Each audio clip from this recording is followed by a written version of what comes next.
Judea and Samaria is once again on the table. And the reason it's on the table, that if you look at this all from the Iranian game plan, it's the only thing they have standing. They lost Hamas, they lost Hezbollah, they lost their stakehold in Syria. Yeah. They've been weakened when it comes to the Houthis in Yemen, and they themselves have taken several blows directly and indirectly from Israel within Iran proper. So what they have left is, let's instigate violence within Judea and Samaria. And what better season of the year to do that than just before Ramadan? Welcome to Stakelbeck Tonight. I'm Erick Stakelbeck, and we like to say here that the Middle East never sleeps. What happens in the world's most chaotic, volatile, and prophetic region matters to you no matter where you live. That's why we're going to get right into it today with our very good friends, co-host of Boots on the Ground right here on TBN every Thursday night, Yair Pinto, Mati Shoshani, our TBN Israel correspondents, are with us here in Texas in studio. Guys, great to have you here on this side of the pond, number one. And number two, I mean, we say the Middle East never sleeps. This is a particularly active period in the region where you both live. We've got a lot to unpack in our time together, guys. Gaza, Iran, Hezbollah, much more. The Trump effect on the Middle East and beyond. But Mati, we were talking off camera before we started. A place that's near and dear to my heart and really to the heart of every believer, the biblical heartland of Judea and Samaria. Mati, you know this very well. This has become, I can't say becoming, it's always been problematic, guys, but a new front in a major way for terror against Israel. Yeah. Can you break that down for us a bit more? Yeah, so I'm currently serving in reserves in Judea, in northern Judea. And to frame the conversation, it's always been an issue, but it ebbs and flows. Yeah. It was quiet for the majority of the October 7th war. It was quiet because the IDF made it a priority to keep Judea and Samaria as a secondary front and not the main front. That was the objective of the army, and we succeeded greatly in doing that. Also known as the West Bank, by the way, by the international community, quote unquote, but we like to call it Judea and Samaria. Well, if it's good enough for the Bible, it's good enough for us. It makes also much more sense when you look at a map. Of course. Yeah, anyway, so back to our point, Judea and Samaria is once again on the table. And the reason it's on the table, that if you look at this all from the Iranian game plan, it's the only thing they have standing. They lost Hamas, they lost Hezbollah, they lost their stakehold in Syria. Yeah. They've been weakened when it comes to the Houthis in Yemen, and they themselves have taken several blows directly and indirectly from Israel within Iran proper. So what they have left is, let's instigate violence within Judea and Samaria. And what better season of the year to do that than just before Ramadan? Yeah. Ramadan's happening the beginning of March, probably March 1st is when it's going to hit the calendar. And every year there's sort of this push from the terrorist organizations to instigate violence and civil unrest within Judea and Samaria. Yeah. And the reason for that is it's sort of the last front for the Iranians.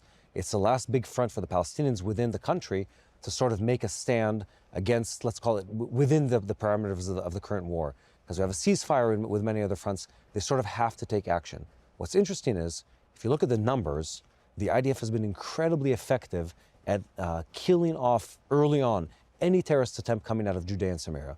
Yeah. Defense is never, fail-proof. There always will be something that breaks it through your defensive lines. But for the most part, the IDF has been incredibly effective in stopping all terrorist attacks out of Judea and Samaria.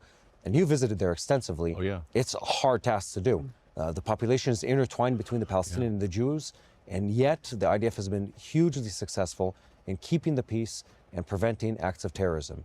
Yeah. And I think the challenge on hand is to make sure that doesn't change, that we don't fall asleep at the wheel, that we don't lose our sharpness in plain defense, and that we don't lose our resolve in continuing to oppress where people are trying to carry out terrorist attacks. Yeah, Monty, great breakdown. And guys, we could talk all day about the biblical significance of Judea and Samaria.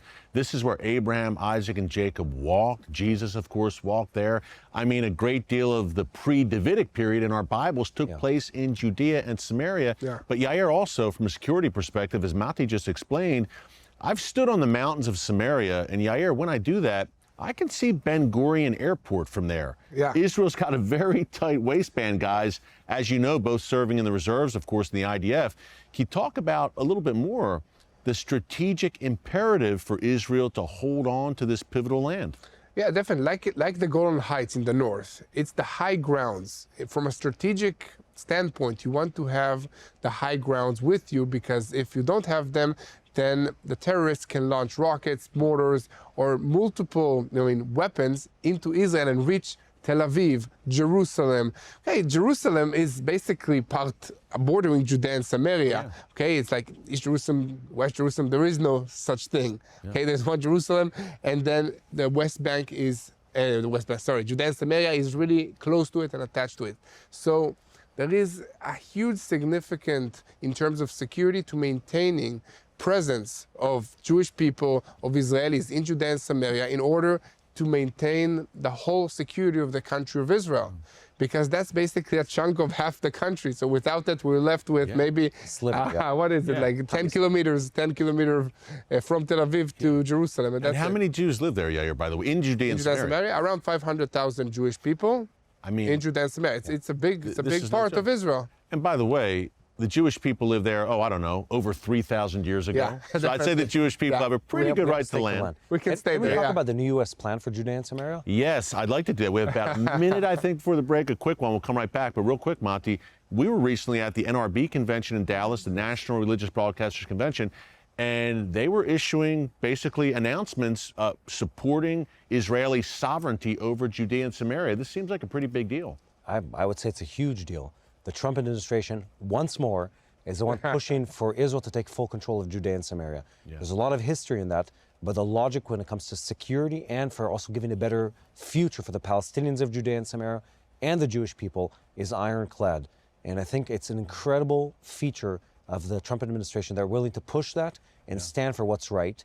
And I hope the Israeli government follows that idea all the way through to really take sovereignty of what is our part of our country and not play this weird game where we're refusing to acknowledge what's truly happening on the ground in Judea and Samaria. Monty, before the break, we're talking Gaza, and President Trump puts forth this plan, and we were joking. He said, man, the Trump administration may be more hawkish than Bibi. It is. And the Israeli government. 100%. 100%, right? I'd like to hear both your thoughts on Gaza. Monty, you want to pick up where you left off before the break? Sure. A little bit your thoughts on the Gaza plan? We were joking about this, that it's very rare where the Israeli government is playing catch up with the American administration. And that's exactly the case right now. President Trump, and this isn't unlike the previous term, they came with a game plan. The Trump administration knows what they're doing in the Middle East. They've come with a written out plan. They know the moving parts and they know how they're going to move them that way. Israel's been unclear about what we're going to do with the Gaza Strip because the ceasefire is about to end in its current phase with Hamas. And we don't really have a clear plan of the next steps. President Trump comes and gives us the tailwind saying, whatever you need to do, go ahead and do it till you get every last hostage back. And let me tell you from an Israeli perspective, you sit at home and watch the news, you see the U.S. president saying those words, it is an incredible encouragement to hear those kind of things. No doubt. Sure, 100%. Yeah, and Yair, obviously you've served in Gaza, you've seen the demonic onslaught by Hamas up close. To me, President Trump's plan seems like plain common sense. What's been done for decades clearly didn't work, so time for something new. Yeah, for sure. Listen, the Gaza Strip has been ruined by 15 months of war, so there's no place to put all the people. So it just, first of all, just makes plain sense to move all the people of Gaza to a different location and then rebuild the population and clear out all the Hamas terrorists and influence from that location, from the Gaza Strip, okay? And more than that, all the situation in the Gaza Strip is caused by decades of education to hate Israelis, to hate Jews, to think that the only way for a better future is by carrying out violence and war and terror against Israel.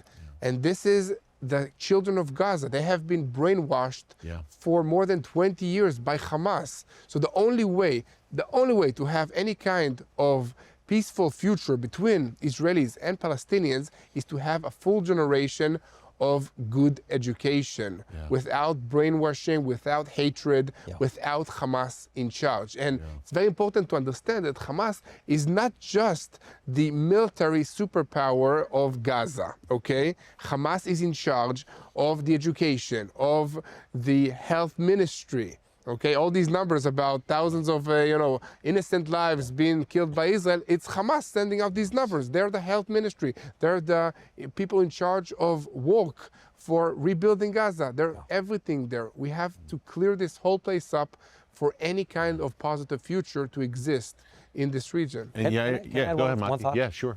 I deeply appreciate the fact that the Trump administration speaks with honesty. Mm-hmm. And that's something we're missing in international relations, is just speaking the truth as it is. Yeah. And instead of mincing words and saying, but we call for peace on both sides and for restraint on both sides, President Trump just speaks the truth fully.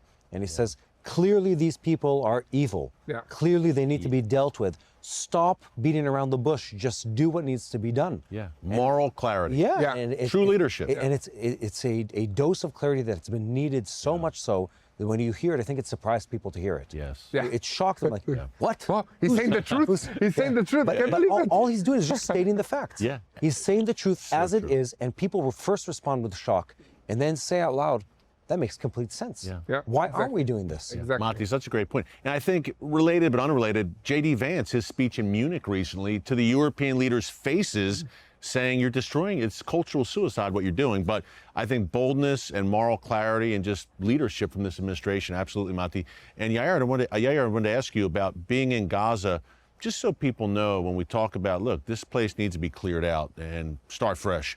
I mean, you were there.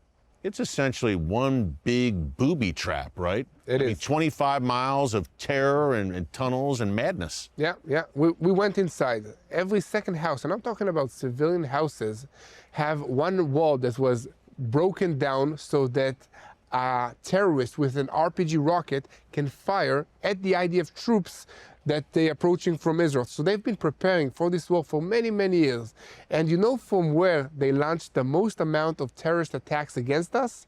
From schools, from mosques, from United Nations buildings, from humanitarian installations, civilian facilities. And hospitals. And hospitals. Their favorite. Yeah. Underneath the hospitals, they had their headquarters. And I'm talking about, hundreds of kilometers of underground terror tunnels. I've been there. Everywhere you step, you find a terrorist tunnel. And that's how they wage their war against us. Man. And it's engraved inside the society, inside the civilian population. There is no separation between terrorism, between Hamas, and between the people of Gaza as it is right now. Key point, Yair, and guys, we'll talk about this more after the break, and we'll talk about Iran, the nuclear program. But Yair, as you said, using civilians willfully as human shields. Exactly. Doesn't get any lower and more evil than that, folks, and that's what Hamas does. That's why they must be destroyed once and for all. After the break, speaking of destroying an existential threat to the state of Israel, Iran's nuclear program, could this be it? More on that after the break with Mati and Yair. Stick around.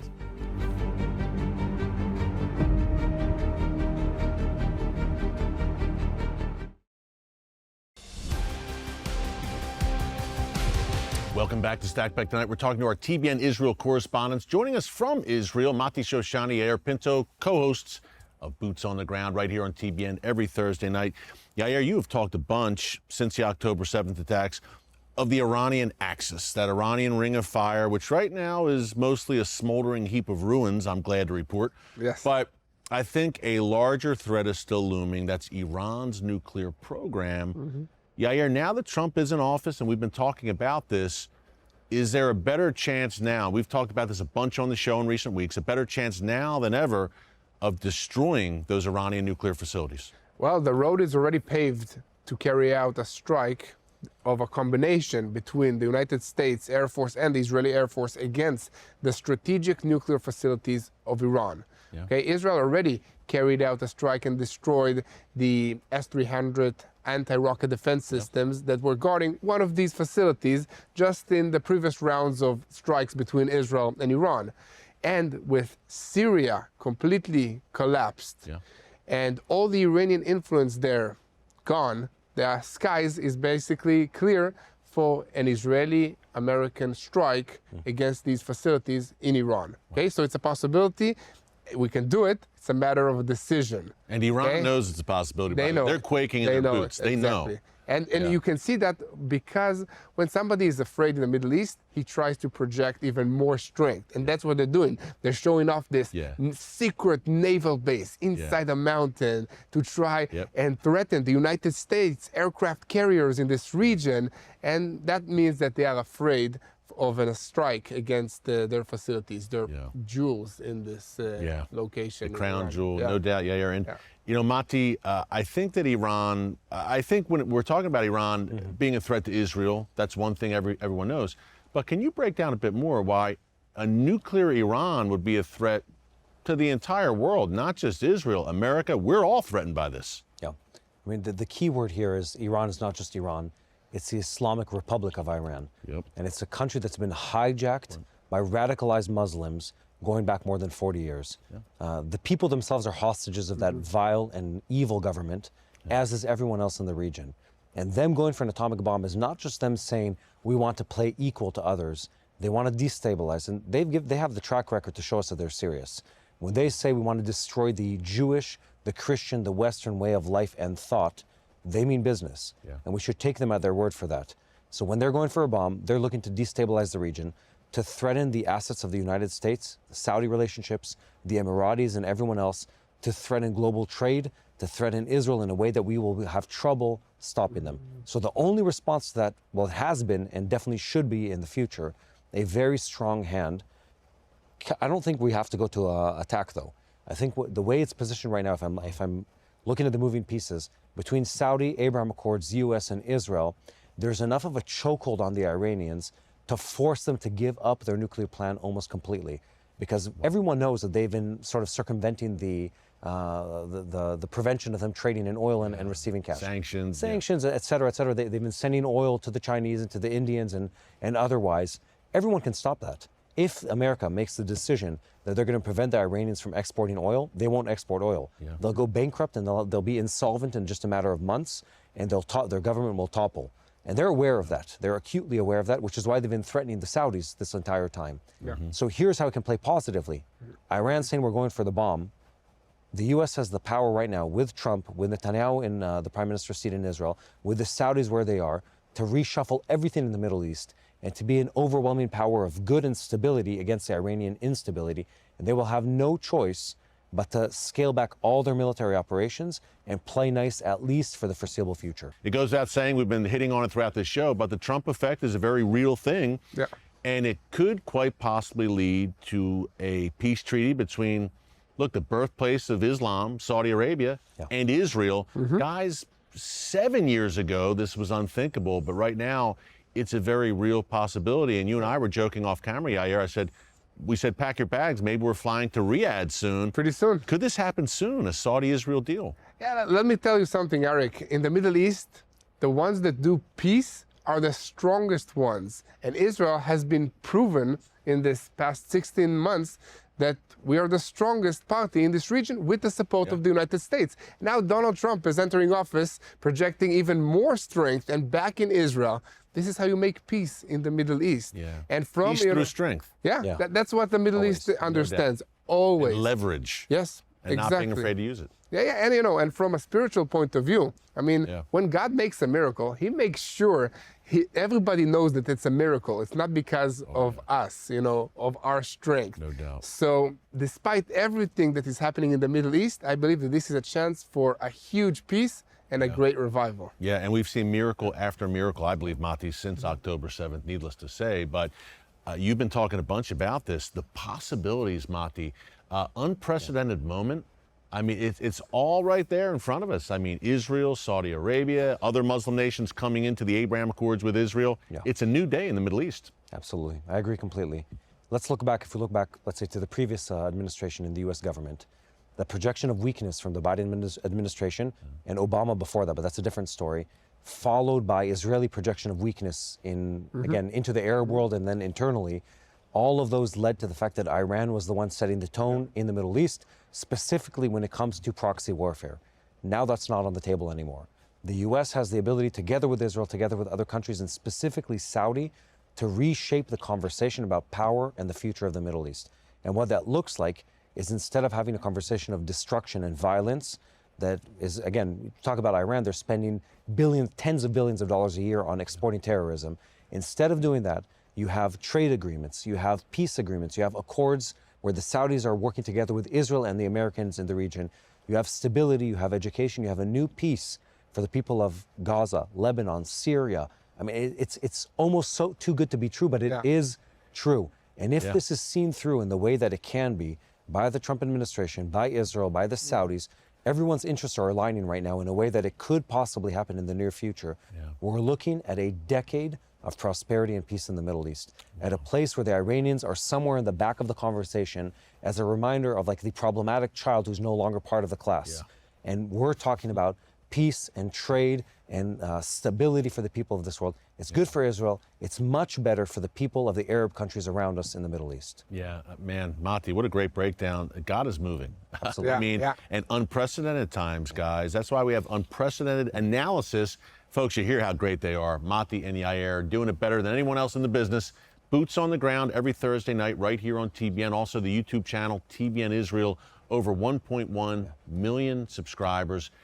Man, you guys broke it down in such an easy to understand manner, which is very important for our viewers. Thank you, Eric. Yair, would you mind taking us out in prayer? Yeah. A prayer for Israel, a prayer for what's going on in the world right now. For sure. אבינו שבשמיים, תודה לך על הכל, תודה לך באמת שאתה איתנו, שאתה שומר על ישראל, שאתה מוביל את כל מה שקורה בעולם. Father in heaven, thank you for blessing Israel, thank you for being with us, and thank you for orchestrating everything that is happening in this world. Please help us be faithful in you, that you have the answers to the problems that seem too complicated for us to understand. Please pray for the peace of Jerusalem and bless all those who bless Israel. In the name of Yeshua, B'Shem Yeshua Mashiach, Amen. And you're going to have to trust me on the Hebrew side in the beginning of my person. You keep Amen. Guys, great job. This was great. We'll do it again soon, maybe this year in Jerusalem. It's great having you here. Stakelbeck Tonight, my all-new nightly series on current events through a bold biblical lens. Make sure you hit the subscribe button so you never miss an upload, and tap the bell icon so you're notified every time a new video is posted. And don't forget to share your thoughts, insights, and comments below. Thanks for watching, and God bless.